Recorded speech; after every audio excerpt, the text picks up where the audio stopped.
မြတ်စွာဘုရားကသူ့ဘာတိတကောင်းတဲ့စကားမျိုးဖြစ်အောင်ဘာလုပ်ရမလဲဆိုတော့စီကံကျက်ထားတာကကိုဒိဋ္ဌံထားကာလေနဝက္ခမိနောအကာလေနငါစကားပြောရင်ပြောတဲ့အချိန်မှာပြောမယ်မပြောတဲ့အချိန်မပြောပါဘူးဟုတ်လားဘာဖြစ်လို့တော့ဆိုရင်စကားကောင်းပဲဖြစ်စေမပြောတဲ့အချိန်တော့ပြောမိလို့ရှိရင်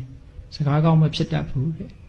ဒါကြောင့်မို့စကားပြောရင်ပြောတဲ့အချိန်ပဲပြောမယ်မပြောတဲ့အချိန်မပြောဘူးပြောတဲ့အချိန်မပြောတဲ့အချိန်ဆိုတာတော့အသိဉာဏ်နဲ့ရွေးချယ်ရမယ်ပေါ့အေးပြောတဲ့အချိန်ရောက်လို့ပြောပြီဘယ်လိုပြောမလဲဆိုလို့ရှိရင်တဏ္ဍေနဝက္ခမိနောဖရုတေနရင်ကြီးပြောမယ်ရိုင်းဆိုင်မပြော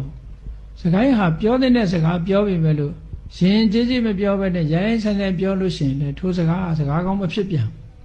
ဒါကြောင့်မို့ရင်ကြီးပြောမယ်ရိုင်းဆိုင်မပြောဘူးအေးရင်ကြီးတဲ့စကားတိုင်းမှားယွင်းနေဆိုရင်အသုံးဝင်မှုဒါကြောင့်မို့မြတ်စွာဘုရားကဘူတေနဝက္ခမိနောအဘုတေနမှန်တာပဲပြောမယ်မမှန်တာမပြောဘူးတဲ့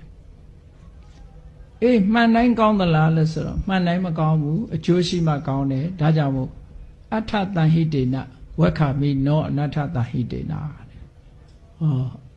ကိုပြောတဲ့စကားတစ်ခုဟာအဓိပ္ပာယ်ရှိနဲ့အကျိုးစီးပွားကိုဖြစ်ပေါ်စေနိုင်တဲ့စကားမျိုးပြောရမယ်တဲ့ကောင်းကျိုးချမ်းသာကိုရစေတဲ့စကားမျိုးဖြစ်စေရမယ်အေးကောင်းပြီအဲ့ဒီစကားမျိုးကိုပြောပြီဆိုတဲ့အခါစိတ်ထဲကဘယ်လိုနှလုံးထားရမလဲလို့ဆိုရင်မေတ္တာစိတ်တေနဝက္ခမိနောဒေါသံတရောမေတ္တာစိတ်နဲ့ပြောမယ်တဲ့ဒေါသစိတ်နဲ့မပြောဘူးတချို့ကစိတ်ဆိုးနေမှဒေါသထွက်တာမဟုတ်ဘူးတချို့ကအမုန်းတရားကြောင့်ကြောက်တွန်းတာရှိသေးတယ်ခုခေတ်ပြောကြတာအချွန်နဲ့မှတယ်ဆိုတာပေါ့နော်